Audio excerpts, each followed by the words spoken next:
जय श्री जगन्नाथ। सुरेन्द्र महांतींकर कहानीटीए ध्वंसावशेष। आसंतु शुणिबा कहानी ध्वंसावशेष। विश्वपति चौधुरी मृत्यु बेलू चौधुरी वंशर स्वर्णजुगर अवसान हो आसुए। विश्वपति चौधुरी निज अमल चौधुरी वंशर कुबेर संपदर प्रतिष्ठा कर नथिले। विश्वपति चौधुरी बापा नटराज चौधुरी समय ओडिशा रे नुआ आरंभ होता है कंपानी अमल। सेतेबेले नटराज थिले युवक, सुचतुर एवं सुदक्ष। एणु कंपानीर बड़ बड़ गोरा कर्मचारी मानक सुनजर रे आसी से भविष्यत रे चौधुरी वंशर मूलपतन निर्माण करथिले। सारा जीवन तांकर कटिथिला कंपानी बहादुरंकर अभय छाया तले। मला बेलू विराट जमीदारी, सहर रे मेघनाद पाचेरी घरा उआस, गाड़ी घोड़ा, सांसारिक सौभाग्य रे चरम को उठी पारिथिले से। मात्र दोष भितरे से थिले भारी एकजिदिया, अति मात्रा रे कामुक और अत्याचारी। आज किंबदंती आकार शुणा जाए नटराज उआसर दोतालर तल कचेरी को ओह्लैला बेले सीढ़ी दुई पाखरे ठिया होइथांती काले पीन पयोधरा नतभ्रु रूपसी रक्षितार दल। नटराज कहार चिबुक बा कहार आरक्त गंडर तिलक चिन्ह, कहार बा पेलव रक्तिम कंपित अधर छुई छुई तलक ओह्लै आसती। बिलाती मदर निशारे केतेबेले बा ढली पड़ती पथपार्श्वरे केउ नतग्रीवा बालिका उपरकू। सेतेबेले देहर चापारे तांकर बिचारी कांथ संगरे मिसी जाए। तापरे विश्वपति चौधुरी नटराजंकर समस्त स्खलन और दुर्बलता तांको चरित्र रे थिला, किंतु तांकर करुणा और दानवस्थलता आज सुधा लोक प्रसिद्ध होई रही आछि।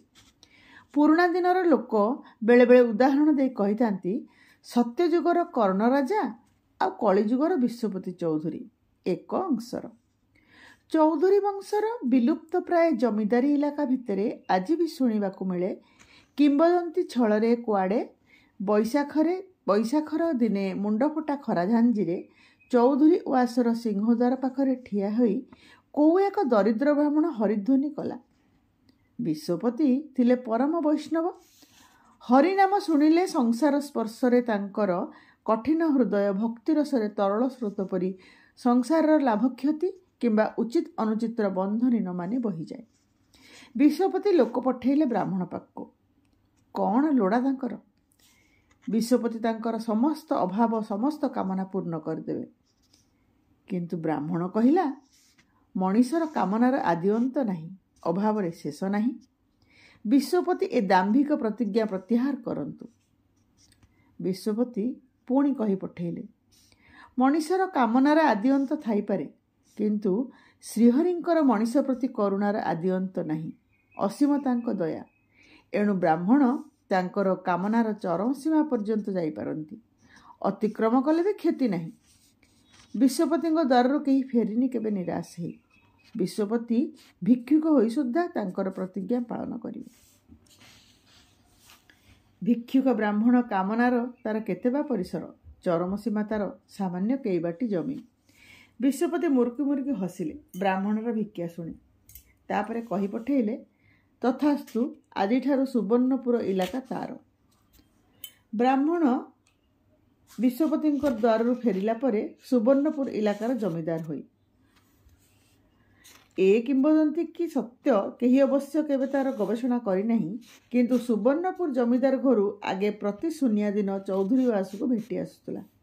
आज अवश्य सुवर्णपुर तरफ शुणिबाकू मिले सुवर्णपुर जमीदारी को न्यून करने पई चौधुरी वंशर एसबू गंजिका धूमद्भूत गल्प। से जहा हेउ ए दुईटी तथ्य आज जाए भी चली समांतराल भाव में। केही कहा संगे केबे संघर्ष बांधि नहीं। विश्वपति अमल को चौधुरी वंशरे क्षयर छाया हठात द्रुत और लंबी हो आसला। तार तीनोटी प्रधान कारण थिला। प्रथमतः विश्वपतिंकर लोकप्रसिद्ध बादान्यता चौधुरी वंशर सिंदूर मुखा लुहा सिंदूक और आलमारी गुड़ी को प्राय निशेष करदेला। द्वितीयतः नटराज अमल जो रक्षिता सबू थिले ନଟରାଜଙ୍କର ଉଇଲ୍ ଅନୁସାରେ ସେମାନେ ଓ ସେମାନଙ୍କ ସନ୍ତାନ ସନ୍ତତିମାନଙ୍କର ରକ୍ଷଣାବେକ୍ଷଣ କରୁ କରୁ ଯାହା ବା ଅବଶିଷ୍ଟ ଥିଲା ସେ ସମସ୍ତ ନିଃଶେଷ ହୋଇଗଲା। ତୃତୀୟତଃ ବିଶ୍ୱପତି ଥିଲେ ଭାରି ଜିଦଖୋର। ମୃତ୍ୟୁ ସମୟକୁ ଗୋଟିଏ ମୋକଦ୍ଦମାରେ ନିଜର ଜିଦ୍ ରଖିବା ପାଇଁ ତାଙ୍କୁ ଗୋଟିଏ ବିସ୍ତୀର୍ଣ୍ଣ ଇଲାକା ବିକ୍ରି କରିବାକୁ ପଡ଼ିଥିଲା। ତାଙ୍କ ପରେ ଆସିଲେ ଉମାପତି ଚୌଧୁରୀ। ଉମାପତିଙ୍କ ସମୟରେ ଅବସାନର ଗତି ଦ୍ରୁତତର ହୋଇ ଆସିଲା। ତାଙ୍କର ଅବଶ୍ୟ ବିଶ୍ୱପତିଙ୍କ ଭଳି ବଦାନ୍ୟତା କିମ୍ବା ଜିଦ୍ ନଥିଲା, କିନ୍ତୁ ଅତିମାତ୍ରାରେ ସେ ଥିଲେ ସ୍ୱପ୍ନପ୍ରବଣ। ସଂସାରର ବାସ୍ତବତା ସହିତ ତାଙ୍କର ସ୍ପର୍ଶ ପ୍ରାୟ ନଥିଲା କହିଲେ ଚଳେ। ଉମାପତିଙ୍କ ସମୟରେ ଜମିଦାରୀର 4 ଭାଗରୁ 3 ଭାଗ ଚାଲିଗଲା ନିଲାମରେ। ଅବଶିଷ୍ଟ ପୁଞ୍ଜି ନେଇ ଚୌଧୁରୀ ବଂଶର ପରମ୍ପରା ଗଡ଼ି ଚାଲିଲା କ୍ଷତିଗ୍ରସ୍ତ ଦେଉଳିଆ ବ୍ୟବସାୟୀର ହିସାବ ଖାତା ପରି। ଉମାପତି ସେହି ସ୍ୱଳ୍ପାବଶିଷ୍ଟ ସମ୍ପତ୍ତି ପ୍ରତି ସାମାନ୍ୟ ଦୃଷ୍ଟି ଦେଇଥିଲେ ହୁଏତ ଚୌଧୁରୀ ବଂଶର ଭବିଷ୍ୟତ ଅନ୍ୟ ଆକାର ଧରିଥାନ୍ତା। ଉମାପତି କିନ୍ତୁ ଅନ୍ୟ ପ୍ରକୃତିର ଲୋକ ଥିଲେ। ତାଙ୍କର ମତବାଦ ଥିଲା ଯେ ଏ ଜୀବନ ସୌଭାଗ୍ୟ ସମ୍ପଦ ସବୁ ମିଥ୍ୟା, କ୍ଷଣଭଙ୍ଗୁର। ଜୀବନର ସମସ୍ତ ଲାଭ ଓ ସମସ୍ତ କ୍ଷତି ମଧ୍ୟ କ୍ଷଣଭଙ୍ଗୁର। ଏକମାତ୍ର ସତ୍ୟ ହେଉଛି ସଙ୍ଗୀତ। ଜୀବନର ଆରମ୍ଭ ଅଛି ଓ ଶେଷ ମଧ୍ୟ ଅଛି, କିନ୍ତୁ ସୁରର ଆଳାପ ଭିତରେ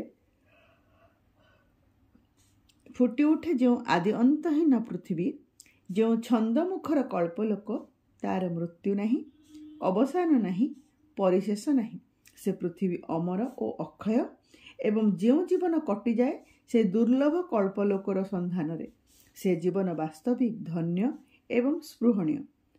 ଉମାପତି ଥିଲେ ଅତିମାତ୍ରାରେ ସଙ୍ଗୀତପ୍ରିୟ। ତାଙ୍କର ଅବଶିଷ୍ଟ ଜମିଦାରୀର ସର୍ବସ୍ୱ ପ୍ରାୟ ଯାଉଥିଲା ସଙ୍ଗୀତ ଚର୍ଚ୍ଚାରେ।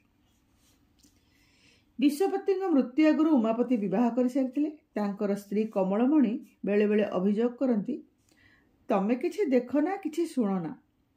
ଏମିତି ଯଦି ଆଉ କିଛି ଦିନ ଚାଲେ, ଶେଷକୁ ତମର ଗୁମସ୍ତାମାନେ ଦିନେ ହୋଇ ବସିବେ ଜମିଦାର, ଆଉ ସେମାନଙ୍କର ହିସାବ ରଖି ରଖି କଟିବ ତମର ଜୀବନ। କି ବଂଶ, ଆଜି କ'ଣ ହେବାକୁ ଯାଉଛି, ସେ ଆଡ଼କୁ ଟିକେ ନଜର ରଖ। ଉମାପତି କହନ୍ତି, ତମେ ମୋତେ ହୁଏତ ବୁଝିପାରୁନା କମଳ। ମଣିଷ ରହୁ ତାର ସମସ୍ତ ପ୍ରବଞ୍ଚନା ମିଥ୍ୟା ଓ ଛଳନା ନେଇ। ମୁଁ ଚାହେଁ କିନ୍ତୁ ଉନ୍ନତତର ଜୀବନ। ମୁଁ ହୁଏତ ମଣିଷର ପର୍ଯ୍ୟାୟରୁ ଉଚ୍ଚରେ ନହେଲେ ନିମ୍ନରେ। ଏଣୁ ଯେକୌଣସି ଦିଗରୁ ଦେଖିଲେ ସାଧାରଣ ମଣିଷ ଜୀବନ ସହିତ ମୋର ସମ୍ବନ୍ଧ କିଛି ନାହିଁ। ମୁଁ ଚାହେଁ ନା ମଣିଷର ମରଣଶୀଳ ଜୀବନ କିମ୍ବା ତାର ସତର୍କତା ଓ ଚାତୁରୀ। ମୁଁ ଚାହେଁ କେବଳ ରାଗରଞ୍ଜିତ ଛନ୍ଦମୁଖର ଜୀବନ। ମୁଁ ଚାହେଁ ବୀଣାର ଶିହରିତ ମୂର୍ଚ୍ଛନା ପରି ଜୀବନ ମୋର ମିଶିଯାଉ ସେ ଅନନ୍ତ ନିଃଶବ୍ଦତାର ସମୁଦ୍ର ସହିତ ଚପଳ ଛନ୍ଦରେ ଧୀରେ ଧୀରେ। ମୁଁ ଚାହେଁ ନା ମଣିଷର ବହୁ ଅର୍ଜିତ ମୂର୍ଖର ପାଣ୍ଡିତ୍ୟ କିମ୍ବା ନିର୍ବୋଧତାର ବା ଚାତୁରୀ। ମୁଁ ଚାହେଁ ନା କ୍ଷଣଭଙ୍ଗୁର ଜୀବନ। କମଳମଣି ତଥାପି ଜିଦ୍ ଧରନ୍ତି, ମୋତେ ବି ତମେ ବୁଝିପାରୁନା ହୁଏତ। ଭାବିପାରୁଛ ଦିନେ ତମକୁ ହୁଏତ ରାସ୍ତାରେ ଗଛ ତଳେ ବସି ସେ ସଙ୍ଗୀତର ଚର୍ଚ୍ଚା କରିବା ପାଇଁ ପଡ଼ିବ। ମୁଣ୍ଡ ଉପରେ ତମର ସେଦିନ ଖଣ୍ଡେ ଛାତ ବି ନଥିବ। ହୁଏତ ତମକୁ ସେ କଳ୍ପଲୋକର ସନ୍ଧାନ କରିବାକୁ ପଡ଼ିବ ରାସ୍ତାରେ ବୁଲି ବୁଲି। ଉମାପତି କମଳର ଆରକ୍ତ ଗଣ୍ଡ ଉପରେ ଗୋଟିଏ ଛୋଟିଆ ଟିପ ମାରି କହନ୍ତି, ଯଦିବା ସେଦିନ ଆସେ ଦୁଃଖ କ'ଣ କମଳ। ଉଦାର ଆକାଶ ତଳେ କେଉଁ ପର୍ଣ୍ଣଶଯ୍ୟା ଉପରେ ହୁଏତ ନିଦ ଭାଙ୍ଗିବ ତମର। ବୀଣାରେ ଭୋରରୁ ଭୈରବୀ ଶୁଣି କେଉଁ ନିର୍ଜନ ବନଛାୟା ତଳେ ଅଳସ ଦ୍ୱିପହର ତମର ହୁଏତ କରୁଣ ହୋଇ ଉଠିବ ମୋର ସାରଙ୍ଗ ରାଗିଣୀରେ। ଆଉ ମନ୍ଥର ସନ୍ଧ୍ୟାର ଅନ୍ଧକାର ସୁପ୍ତିମୁଖର ହୋଇ ଉଠିବ ପୁରବୀର ରାଗରେ। ବର୍ଷାମୁଖର କେଉଁ ସନ୍ଧ୍ୟା ତମର ହୁଏତ ସାର୍ଥକ ହେବ ମୋର ମଲ୍ଲାୟ ଆଳାପରେ। କମଳମଣି ନୀରବ ରହନ୍ତି। ଉମାପତି ସାରା ଜୀବନ କାଟି ଦେଇଥିଲେ ଏଇ ମତବାଦ ଧରି। ବିଶ୍ୱପତି ବଞ୍ଚିଥିବା ଯାଏ କିଛି ଦୁଃଖ ନଥିଲା। ବିଶ୍ୱପତି ଏକମାତ୍ର ପୁତ୍ରକୁ ବରାବର ରଖିଥିଲେ ସଂସାରର ବାସ୍ତବତାର ବହୁ ଦୂରରେ ଓ ତାଙ୍କର ସଙ୍ଗୀତ ଚର୍ଚ୍ଚାର ମଧ୍ୟରେ ଜଷ୍ଟ ପୃଷ୍ଠପୋଷକତା କରୁଥିଲେ। କିନ୍ତୁ ବିଶ୍ୱପତିଙ୍କ ମୃତ୍ୟୁ ପରେ ଉମାପତିଙ୍କର ଏତେ ଦିନର ପରିଚିତ ପୃଥିବୀରେ ହଠାତ୍ ଆସିଲା ଗୋଟିଏ ପରିବର୍ତ୍ତନ, ଯାହା ସହିତ ତାଙ୍କର କୌଣସି କାଳେ ପରିଚୟ ମଧ୍ୟ ନଥିଲା। କିଛି କିସ୍ତି ଦାଖଲ ପାଇଁ ଟଙ୍କା ନାହିଁ, ଓକିଲକୁ ଦେବା ପାଇଁ ଫିସ୍ ନାହିଁ। ଅମୁକ ମୋକଦ୍ଦମାର ଶେଷ ତାରିଖ ଆଉ ଗୋଟିଏ ସପ୍ତାହ ପରେ। ଉମାପତି ବିବ୍ରତ ହୋଇ କିଛି ଦିନ ସଙ୍ଗୀତ ସାଧନା ଛାଡ଼ିଦେଲେ। ଅତି ପ୍ରିୟ ସେହି ବୀଣାଟା ଉପରେ ଜମି ଆସିଲା ଅନାଦରର ଧୂଳି। କମଳମଣିଙ୍କର ବାରମ୍ବାର ଅନୁରୋଧରେ ଉମାପତି ବସିଲେ ଯାଇ ଜମିଦାରୀ ଶିରସ୍ତାରେ। ମୋଟା ମୋଟା ବନ୍ଧେଇ ଖାତା, ନଥିର ସମୁଦ୍ର, ସେ ସମସ୍ତର ହିସାବ ରଖିବାକୁ ପଡ଼ିବ ଆଙ୍ଗୁଠି ଆଗରେ। ଗୁମାସ୍ତାମାନେ ଡାଳେ ଡାଳେ ଗଲେ ତୁମକୁ ପତ୍ରେ ପତ୍ରେ ଯିବା ପାଇଁ ପଡ଼ିବ, ତା ନହେଲେ ଜମିଦାରୀ ଚଳେ ନା। କମଳମଣି କାନେ କାନେ ତାଙ୍କର ଏମିତି କେତେ ଉପଦେଶ ଦେଲେ, କିନ୍ତୁ କିଛି ଦିନ ପରେ ଉମାପତି କଚେରୀ ଛାଡ଼ି ପୁଣି ତାଙ୍କର ସେଇ ଅତି ପ୍ରିୟ ବାଦ୍ୟଯନ୍ତ୍ର ଗୁଡ଼ାକରୁ ଲୁଗା କୁଞ୍ଚରେ ଧୂଳି ଝାଡ଼ିବା ପାଇଁ ଲାଗିଲେ। କମଳମଣି କହିଲେ, ଏତେ ଶୀଘ୍ର କଚେରୀ ଛାଡ଼ି ଚାଲି ଆସିଲ ଯେ? ଯେଉଁମାନଙ୍କ ଉପରେ ତୁମର ଏତେ ଅଚଳ ବିଶ୍ୱାସ, ଜାଣ କି ବିଭତ୍ସ ମାରାତ୍ମକ ସେମାନେ। ତମେ ପୁଣି ଫେରିଯାଅ। ଗତ 10 ବର୍ଷର ଜମିଦାରୀର ଆୟବ୍ୟୟ ହିସାବଟା ଅନ୍ତତଃ ବୁଝିନିଅ ପ୍ରଥମେ। ମୁଁ ପଛେ ତମର ଏଇ ବୀଣା ତାନପୁରା ଏ ସମସ୍ତ ପରିଷ୍କାର କରି ରଖିଥିବି। ଉମାପତି ଅସହିଷ୍ଣୁ କଣ୍ଠରେ କହିଲେ, ତମେ ଆଉ ମୋତେ ବାଧ୍ୟ କର ନା କମଳ, ସେସବୁ ହେବନି ମୋ ଦ୍ୱାରା। ଯେଉଁମାନେ ମୋତେ ଅନ୍ନଦାତା ଆଉ ପ୍ରଭୁ ବୋଲି ସମ୍ମାନ କରନ୍ତି, ସେମାନଙ୍କର ସାମାନ୍ୟ ସାଂସାରିକ ଲାଭ ପାଇଁ ଛୋଟ ଛୋଟ ଅପରାଧ ମୁଁ କ୍ଷମା ନ କରି ରହିପାରିବି ନାହିଁ କେବେ। ବୃଥା ସେସବୁ ଛୋଟ ଲୋକଙ୍କର ସନ୍ଧାନ ରଖିବା। କମଳ, ପୃଥିବୀକୁ ତମେ ଏତେ ଅବିଶ୍ୱାସ କର କାହିଁକି? କମଳମଣିଙ୍କ ମୁହଁରେ ଅସନ୍ତୋଷର ଚିହ୍ନ ଦେଖି ଉମାପତି ପୁଣି କୈଫତ ଦିଅନ୍ତି। ତମେ ବୁଝ ନା କମଳ, ଯେଉଁ ପୃଥିବୀକୁ ଠେଲି ପଠାଉଛ ମୋତେ, ସେହି ପୃଥିବୀର ବିଡ଼ମ୍ବନା। ସେଠି ମଣିଷକୁ ବରାବର ଅବିଶ୍ୱାସ କରିବାକୁ ପଡ଼େ, ମଣିଷକୁ ଘୃଣା କରିବାକୁ ପଡ଼େ, ଶାସ୍ତି ଦେବାକୁ ପଡ଼େ, ଅତ୍ୟାଚାର କରିବାକୁ ପଡ଼େ। ତାଠୁ ବରଂ ଏଇ ଭଲ, ତମେ ଆଉ ଏଇ ବୀଣା, ଛନ୍ଦ ସୁନ୍ଦର ଏଇ ପୃଥିବୀ। ତମେ ମୋତେ ଆଉ ବାଧ୍ୟ କରନା କମଳ। କମଳମଣି ବାଧ୍ୟ ହୋଇ ସେଦିନଠୁ ଛାଡ଼ିଦେଲେ ଉମାପତିଙ୍କୁ ଜମିଦାରୀ ସମ୍ପର୍କରେ କିଛି କହିବା ପାଇଁ। ବରଂ ନିଜେ ସେ ଏଣିକି ଉଆସ ଭିତରକୁ ଗୁମାସ୍ତାମାନଙ୍କୁ ଡାକି ଜମିଦାରୀ କଥା ବୁଝନ୍ତି, କିନ୍ତୁ ଉମାପତିଙ୍କୁ ଆଉ କେବେ କହନ୍ତି ନାହିଁ କଚେରୀକୁ ଯିବା ପାଇଁ। ତାଙ୍କର ଗୁମାସ୍ତାମାନେ ମଧ୍ୟ ତାର ପୂର୍ଣ୍ଣ ସୁଯୋଗ ନେବାକୁ ଭୁଲନ୍ତି ନାହିଁ। ଉମାପତିଙ୍କର ତଥାପି ମୁକ୍ତି ନଥିଲା। ଦିନେ କମଳମଣିଙ୍କ ଅଜ୍ଞାତରେ ହଠାତ୍ ଆରମ୍ଭ ହେଲା ତାଙ୍କର ପଥହୀନ ନିର୍ଦ୍ଦିଷ୍ଟ ଯାତ୍ରା। ଏ ସମସ୍ତ ସାଂସାରିକ ମଳିନତାକୁ ଦୂରରେ ରଖିବା ପାଇଁ କମଳମଣି ଦୁଃଖରେ ଭାଙ୍ଗି ପଡ଼ିଲେ। କିନ୍ତୁ ଭାଙ୍ଗି ପଡ଼ିଲେ ତ ଚଳିବ ନାହିଁ। ଏ ବଂଶଟାର ଭବିଷ୍ୟତ ତାଙ୍କରି ଉପରେ ନିର୍ଭର କରେ। ଏଣୁ ମନ ବାନ୍ଧି ଜମିଦାରୀ ବୁଝାସୁଝାରେ ପୁଣି ଲାଗିଗଲେ। କିନ୍ତୁ ମନେ ମନେ ଦୃଢ଼ ବିଶ୍ୱାସ ଥାଏ, ତାଙ୍କର ଦିନେ ନା ଦିନେ ନିଶ୍ଚୟ ଫେରି ଆସିବେ ଉମାପତି। ସତକୁ ସତ ଉମାପତି ଫେରିଲେ ଦିନେ, କିନ୍ତୁ ଦୀର୍ଘ 7 ବର୍ଷ ପରେ। କମଳମଣି ତାଙ୍କ 2 ହାତ ଧରି କହିଲେ, ଏଥର କିନ୍ତୁ ମୁଁ ତମକୁ ସହଜରେ ଛାଡ଼ିବିନି ଆଉ। ଉମାପତି ଶେଷ ପର୍ଯ୍ୟନ୍ତ ସେ ବନ୍ଧନ ମାନି ନେଇଥିଲେ, କିନ୍ତୁ ତାଙ୍କର ମୃତ୍ୟୁ ବେଳକୁ ଚୌଧୁରୀ ବଂଶ ଓହ୍ଲେଇ ସାରିଥିଲା ସାଧାରଣ ମଧ୍ୟବିତ୍ତ ଗୃହସ୍ଥର ପର୍ଯ୍ୟାୟକୁ। ନୀଳମଣି ଚୌଧୁରୀଙ୍କର ଅମଳରେ ଓ ଚୌଧୁରୀ ବଂଶର ଅତୀତ ପରିଣତ ହୋଇସାରିଥିଲା କିମ୍ବଦନ୍ତୀରେ। ଅତିମାତ୍ରାରେ ସଂସାରୀ ଥିଲେ ସେ, କିନ୍ତୁ ସମସ୍ତ ସାଂସାରିକ ବୁଦ୍ଧି ସତ୍ତ୍ୱେ ଚିରଜୀବନ ତାଙ୍କୁ କଟେଇବାକୁ ପଡ଼ିଥିଲା ଅଭାବ ଓ ଅସୁବିଧା ଭିତରେ। ହଠାତ୍ ଦିନେ ତାଙ୍କ ମନରେ ଗୋଟିଏ ଖିଆଲ ଉଠିଲା, ଉଆସର ମୂଳଦୁଆ ତଳେ କେଉଁଠି ନିଶ୍ଚୟ ଲୁଚିଥିବ ଗୁପ୍ତଧନ। ନଟରାଜ କିମ୍ବା ବିଶ୍ୱପତି ନିଶ୍ଚୟ କେଉଁଠି ପୋତି ରଖିଛନ୍ତି ପହଣ୍ଡା ସୁନା ଆଉ ଟଙ୍କା, ଆଗାମୀ ଭବିଷ୍ୟତରେ କୌଣସି ଦୁର୍ଯୋଗ ପାଇଁ। ତାପରେ ସବୁ ଜମିଦାର ବଂଶରେ ସେଇଆ ପ୍ରାୟ ଘଟିଥାଏ। କିଏ ଜାଣେ, ନୀଳମଣି ଦିନେ ସେ ଯକ୍ଷପୁରୀ ଭିତରେ ସନ୍ଧାନ ପାଇବେ କୁବେର ସମ୍ପଦର। ତାପରେ ମୁହୂର୍ତ୍ତକ ଭିତରେ ବଦଳିଯିବ ଅଭାବ ସଂକୁଚିତ ଋଣଗ୍ରସ୍ତ ତାଙ୍କର ଜୀବନ।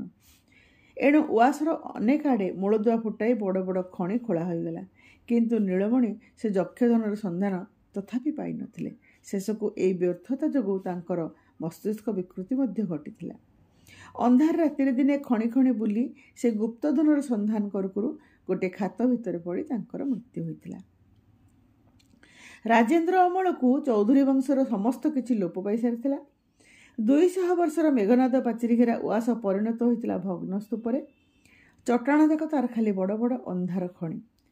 ଚୌଧୁରୀ ବଂଶର ଜୀର୍ଣ୍ଣ କୁଚ୍ଛିତ କଙ୍କାଳ ଯେପରି ପଡ଼ି ରହିଥିଲା ମହାକାଳର ଶ୍ମଶାନରେ। 2ୟ ପରିଚ୍ଛେଦ। ଉତ୍ତର ପଟର ଘରଗୁଡ଼ାକ କେବେଠୁ ବନ୍ଦ ହୋଇ ପଡ଼ିଥିଲା। ଆଗେ ସେ ଘରଗୁଡ଼ାକରେ ରହୁଥିଲେ ଜମିଦାରୀ ଅମଲା, ପିଆଦା, ମାଳି ଇତ୍ୟାଦି। ଉମାପତି ଚୌଧୁରୀଙ୍କ ଅମଳରେ ସେମାନଙ୍କର କୌଣସି ପ୍ରୟୋଜନ ନଥିଲା। ତେଣୁ ସେଇ ଦିନଠୁ ହାତୀଶାଳ ପରି ସେ ବଡ଼ ବଡ଼ ଘରଗୁଡ଼ାକ ପଡ଼ିଥିଲା ବନ୍ଦ ହୋଇ। ନୀଳମଣି ଦୁର୍ଦ୍ଦିନରେ ତାଙ୍କର ସେ ଘରଗୁଡ଼ାକ କଡ଼ି, ବର୍ଗା ଆଉ ଜାଉଁଳି କବାଟ ଗୁଡ଼ିକର ବିକି ଦିନ କଟାଇଥିଲେ। ଆଜିକାଲି ସେ ଘରଗୁଡ଼ାକ ଭାଙ୍ଗିରୁଜି ତଳ ମାଟି ସାଙ୍ଗରେ ପ୍ରାୟ ମିଶିଯାଇଛି। ଦକ୍ଷିଣର ଦୋତାଲା ବାରଣ୍ଡା ଉପରେ ଠିଆ ହୋଇ ମହଳନ ଜହ୍ନ ରାତିରେ ସେ ଆଡ଼କୁ ଚାହିଁଲେ ମନେହୁଏ ସୂର୍ଯ୍ୟୋଦୟ ଠାରୁ ସୂର୍ଯ୍ୟାସ୍ତ ବରଂ ଆହୁରି ସୁନ୍ଦର। ଉତ୍ଥାନ ଭିତରେ ସୌନ୍ଦର୍ଯ୍ୟ ଥାଇପାରେ, କିନ୍ତୁ ଧ୍ୱଂସ ଭିତରେ ରଙ୍ଗ ଅଛି। ରାଜେନ୍ଦ୍ର କେତେ ରାତିରେ ଏମିତି ବାରଣ୍ଡାରେ ରେଲିଂ ଦେହରେ ଆଉଜି ଠିଆ ହୋଇ ଚାହିଁ ରଖିଛି ସେହି ଭଂସାବଶେଷ ଆଡ଼େ। ମଳିନ ଜ୍ୟୋତ୍ସ୍ନା ତଳେ ଭଙ୍ଗା କାନ୍ଥ ଗୁଡ଼ାକ ଠିଆ ହୋଇଥାଏ ପ୍ରେତଛାୟା ପରି। ଭଙ୍ଗା ଇଟାର ଗଦାଗୁଡ଼ିକ ଉପରେ ଅରମା ଗଛପତ୍ର ଉଠି ସୃଷ୍ଟି ହୋଇଥାଏ ଗୋଟିଏ ଅଦ୍ଭୁତ ପରିବେଷ୍ଟନୀ। କିନ୍ତୁ ନଟରାଜଙ୍କର ଅମଳର ଦୁର୍ଗଦ୍ୱାର ପରି ସେ ବଡ଼ ଜାଉଁଳି ପିତ୍ତଳ କବାଟର ଫାଟକଟା ଆଜି ସୁଦ୍ଧା ଅଛି। ଆଗେ ସେହି ଦ୍ୱାର ଖୋଲି ପୁଣି ବନ୍ଦ କରିବା ପାଇଁ 2ଟା ଲୋକ ନିଯୁକ୍ତ ରହିଥିଲେ। ଆଜିକାଲି କିନ୍ତୁ ସେ ଫାଟକଟା ପ୍ରାୟ ସବୁବେଳେ ବନ୍ଦ ହୋଇ ପଡ଼ିଥାଏ। ଭିତରକୁ ଆସିଲେ ଭଙ୍ଗା ପାଚେରୀର ସେହି ଗଳିବାଟଟା ଦେଇ ଆସିବାକୁ ପଡ଼େ। ଆଉ କେବେ କେବେ ସେ ଫାଟକଟା ଖୋଲିଲେ ଗୋଟିଏ ବିକୃତ କେଁ କେଁ ଶବ୍ଦରେ ସେ ଅଞ୍ଚଳଟା ଯେପରି ବିକ୍ଷୁବ୍ଧ ହୋଇ ଉଠେ। ବିସ୍ମୃତ ଅତୀତ ଯେପରି ତୀବ୍ର ପ୍ରତିବାଦ କରି ଉଠେ ନିର୍ବେଦ ଶାନ୍ତି ଉପରେ ବର୍ତ୍ତମାନର ଅଯଥା ହସ୍ତକ୍ଷେପରେ। ପୂର୍ବ ଓ ପଶ୍ଚିମ ପଟର ସବୁ ଘରଗୁଡ଼ାକର ମଧ୍ୟ ସେହି ଅବସ୍ଥା। କିନ୍ତୁ ସେଥି ଭିତରୁ କେତେକ ଘର ପ୍ରାୟ ବାସୋପଯୋଗୀ। ଅବଶ୍ୟ ବର୍ଷା ଋତୁ ଛାଡ଼ିଦେଲେ ଅନ୍ୟ ଦିନ ଗୁଡ଼ାକରେ। ଦୀର୍ଘକାଳ ଧରି ଅଯତ୍ନ ଓ ବେମରାମତି ଫଳରେ ସାମାନ୍ୟ ବର୍ଷା ହେଲେ ଛାତରୁ ପାଣି ଝରିଥାଏ। ଏହା ଫଳରେ କାନ୍ଥଗୁଡ଼ିକ ଉପରେ ମାଡ଼ି ଯାଇଛି ବହଳ ନେଳି ଶିଉଳି। ସେ ଘରଗୁଡ଼ାକରେ ପ୍ରାୟ ରହୁନଥିଲେ କେହି। କିନ୍ତୁ ନୀଳମଣିଙ୍କ ଅମଳରେ ନଟରାଜଙ୍କର ସେ ରକ୍ଷିତାମାନଙ୍କର କେତେଜଣ ପରିଚୟହୀନ ବଂଶଧର ତା ଭିତରେ ଆସି ପୁଣି ଏବେ ସଂସାର ବାନ୍ଧିଛନ୍ତି। ରାଜେନ୍ଦ୍ର ସାଙ୍ଗରେ କିନ୍ତୁ ସେମାନଙ୍କର କୌଣସି ସମ୍ପର୍କ ନଥାଏ, କିମ୍ବା ଜମିଦାର ଆୟରୁ ସେମାନେ କୌଣସି ଅଂଶ ନିଅନ୍ତି ନାହିଁ। ଅବଶିଷ୍ଟ ଘରଗୁଡ଼ିକରେ ବସା ବାନ୍ଧି ରହିଛନ୍ତି ଚେମେଣିଆ, ପାରା, ବଣି, ପେଚା, ସାପ, ଏମିତି ଆହୁରି କେତେକ ଅନେକ ଅଦ୍ଭୁତ ପଶୁପକ୍ଷୀ। ସନ୍ଧ୍ୟା ହେଲେ ସେଆଡ଼େ ଯିବାକୁ ପ୍ରାୟ ସାହସ କରନ୍ତି ନାହିଁ କେହି। ତାପରେ ନୀଳମଣି ଚୌଧୁରୀ ବଂଶର ଗୁପ୍ତଧନ ସନ୍ଧାନରେ ସେ ଘରଗୁଡ଼ାକ ଚଟାଣ ଖୋଳି କେଉଁଠି ଛାତିଏ କେଉଁଠି ପୁରୁଷେ ଏମିତି ଛୋଟ ବଡ଼ ଅନେକ ଖଣି ଖୋଳି ପକାଇଛନ୍ତି। ଛାତ ଗୁଡ଼ାକର ମଧ୍ୟ ଜରାଜୀର୍ଣ୍ଣ ଅବସ୍ଥା। ବେଳେବେଳେ ସେ ମୁଣ୍ଡ ଉପରେ ଭାଙ୍ଗି ପଡ଼ିବ, କହି ହୁଏ ନାହିଁ ଠିକ୍ କରି। ଦକ୍ଷିଣ ପଟର ଲମ୍ବା ଦୋତାଲାଟାରେ ରାଜେନ୍ଦ୍ର ଚଳାଚଳ ହୁଏ। ଏ ଘରଗୁଡ଼ାକ ମଝିରେ ମରାମତି ହେବା ଫଳରେ ଆଜି ଯାଏଁ ବି ବେଶ୍ ମଜବୁତ ଅଛି। ଉପର ମହଲାରେ ଅନେକ ଗୁଡ଼ିଏ ଘର। ମଝିରେ ହଲ୍ ପରି ଲମ୍ବା ଘରଟାରେ ରାଜେନ୍ଦ୍ରର ବୈଠକଖାନା। ତାର ଦୁଇ ବିପରୀତ ଦିଗକୁ 2ଟା ଘର ରାଜେନ୍ଦ୍ର ଓ ତାର ସ୍ତ୍ରୀ ଲୀଳା ଦ୍ୱାରା ବ୍ୟବହୃତ ହୋଇଥାଏ। ଅନ୍ୟାନ୍ୟ ଘରଗୁଡ଼ାକ କେବେ ପ୍ରାୟ ପ୍ରୟୋଜନରେ ଆସେ ନା ସେମାନଙ୍କର। ସାମ୍ନାର ବାରଣ୍ଡା ବେଶ୍ ପରିଚ୍ଛନ୍ନ। ରୁହା ଲିଲିଂ କଳେ କଳେ ଲୀଳାର ଯତ୍ନରେ ରହିଛି ସୁଗନ୍ଧରାଜ ଗୋଲାପ, ପାମ୍ ଓ କ୍ରୋଟନ୍ ପ୍ରଭୃତି ଗଛର ଚାରା। ପଛପଟର ବାରଣ୍ଡାଟା ଆହୁରି ଚମତ୍କାର। ତଳର 2ଟା ବାଦାମ ଆଉ ଚମ୍ପା ଗଛ ବଢ଼ି ଘନପତ୍ର ଛାୟାରେ ସେ ସ୍ଥାନଟିକୁ ସ୍ନିଗ୍ଧ ଶୀତଳ କରି ରଖିଛି। ବୈଶାଖର କେତେ ଜହ୍ନ ରାତି ରାଜେନ୍ଦ୍ର ଆଉ ଲୀଳା କଟାଇଛନ୍ତି ଏଇ ବାରଣ୍ଡାରେ। ପତ୍ରର ଗହଳି ଭିତରେ ଜହ୍ନ ଆଲୁଅ ବାରଣ୍ଡାର ଚଟାଣ ଉପରେ ବିଛେଇ ଦେଇଥାଏ ଯେପରି ଟିପଟିପା ଗାଲିଚା। ରାଜେନ୍ଦ୍ର MA ପାସ୍ କଲାବେଳକୁ ତାର ବିବାହ ସରିଥିଲା। ବୋଉ ତାର ସେତେବେଳକୁ ବଞ୍ଚି ରହିଥାନ୍ତି। MA ପାସ୍ ପରେ ରାଜେନ୍ଦ୍ର ଖଣ୍ଡେ ଭଲ ଚାକିରି ପାଇଥିଲା, କିନ୍ତୁ ଚାକିରି ପାଇଁ ତାର ଇଚ୍ଛା ନଥିଲା। ଲୀଳା କହିଲା, ସେଇ ଖିଆଲ ଯୋଗୁଁ ତ ଆଜି ଏ ବଂଶ ଏମିତି ଉଚ୍ଛନ୍ନ ହେଲା। ତଥାପି କ'ଣ ତମର ସେ ଖିଆଲ ଭାଙ୍ଗିନି? ରାଜେନ୍ଦ୍ର ଜବାବ ଦେଇଥିଲା, ଇଚ୍ଛା ହେଲେ ତମେ ଖିଆଲ କହିପାର, କିନ୍ତୁ ଚାକିରି ମୋ ଦ୍ୱାରା ହବନି। ରାଜେନ୍ଦ୍ର ପକ୍ଷରେ ଅର୍ଥୋପାର୍ଜନ ଅବଶ୍ୟ ହୋଇପଡ଼ିଥିଲା ନିହାତି ଜରୁରୀ। ଜମିଦାରୀର ଭଗ୍ନାବଶେଷରୁ ମାସକୁ ମାସ ଯାହା ଆସେ ସେଥିରେ କେବଳ କୌଣସି ମତେ ଗୋଟିଏ ପରିବାର ଚଳିପାରେ, ଜୀବନର ଅନ୍ୟାନ୍ୟ ସମସ୍ତ ଆନନ୍ଦ ଉପଭୋଗ ବାଦ୍ ଦେଇ। ଉପାର୍ଜନର ସେ ଏକମାତ୍ର ପନ୍ଥା ଦିନେ ଦିନେ ତ ପୁଣି ଖର୍ଚ୍ଚଟାକୁ ବେପରିଆ ଭାବରେ ବଢ଼େଇ ଦେବା ପାଇଁ ଇଚ୍ଛା ହୋଇଥାଏ। ସେହି ସବୁ ଦିନରେ ସ୍ୱାମୀ ସ୍ତ୍ରୀ ଭିତରେ ଦାମ୍ପତ୍ୟ କଳହଟା ବେଶ୍ ଜମି ଉଠେ। ଲୀଳା ବିରକ୍ତ କଣ୍ଠରେ ଅଭିଯୋଗ ଜଣାଏ, ଆଜି ସିନା ତମର ଖିଆଲ ଅଛି, ଭଙ୍ଗା ରୁଜା ଜମିଦାରୀ ଖଣ୍ଡେ ଅଛି, ସେଥିପାଇଁ ଏତେ ବେପରୁଆ ତମେ। କିନ୍ତୁ ମନୁ ଯେଉଁଦିନ ବଡ଼ ହୋଇ ଉଠିବ, ନୀନାର ଯେତେବେଳେ ବିବାହ ବୟସ ଆସିଯିବ, ସେତେବେଳେ ନା ଆଜି ସେଦିନର କଥା ଭାବିବା ପାଇଁ ସମୟ ଆସିନି। ରାଜେନ୍ଦ୍ର ଉତ୍ତର ଦିଏ, ସେଦିନ ତମକୁ ସେଥିପାଇଁ ମୁଣ୍ଡ ଖେଳେଇବାକୁ ପଡ଼ିବ ନାହିଁ ଲୀଳା। ମୁଁ ହୁଏତ ବଞ୍ଚି ରହିଥିବେ ସେଦିନ ଯାଏଁ, ଆଉ ଯଦି ବା ବଞ୍ଚି ନଥାଏ, ତାହେଲେ ସେସବୁ ବ୍ୟାପାର ନେଇ ମୁଣ୍ଡ ଖେଳେଇ ମୋର କ'ଣ ଲାଭ ଅଛି? ତମର ସେ ଦାୟିତ୍ୱ, ସେଥିପାଇଁ ତମର ସେସବୁ ଭାବିବା କଥା। ଲୀଳା ଏ ପ୍ରଚ୍ଛନ୍ନ ରସିକତାରେ ଆହୁରି ଉତ୍ତ୍ୟକ୍ତ ହୋଇ ଉଠେ। ରାଜେନ୍ଦ୍ର ବସି ଲୀଳାର ଆବେଗ କମ୍ପିତ ଭଙ୍ଗୀ ଉପଭୋଗ କରେ। ରାଜେନ୍ଦ୍ରର ଦାୟିତ୍ୱହୀନ ପଦ୍ମଭୋଗ ଜୀବନ। ଆଖି ଆଗରେ ଦେଖେ ସେ ବିରାଟ ଚୌଧୁରୀ ଉଆସରୁ ଖଣ୍ଡ ଖଣ୍ଡ ହୋଇ ଜୀର୍ଣ୍ଣ ଇଟା ଖସି ପଡ଼ିଲା ପରି ପ୍ରତିଦିନ ପ୍ରତି ମୁହୂର୍ତ୍ତରେ ସେହି ଲୋକପ୍ରସିଦ୍ଧ ବଂଶର ସମସ୍ତ ସମ୍ମାନିତ ପରମ୍ପରା କାଳର ଅନ୍ଧକାରରେ ପଳେ ପଳେ ବିଲୀନ ହୋଇଯାଉଛି। ତାର ମୃତ୍ୟୁବେଳକୁ ହୁଏତ ଏହି ବିରାଟ ବଂଶର ସୂକ୍ଷ୍ମତମ ସତ୍ତା ପର୍ଯ୍ୟନ୍ତ ନଥିବ, କେବଳ ସେ ଭଙ୍ଗା ଇଟାର ଗୁଳ୍ମଢଙ୍କା ସ୍ତୂପ ଗୁଡ଼ାକୁ ଛାଡ଼ିଦେଲେ।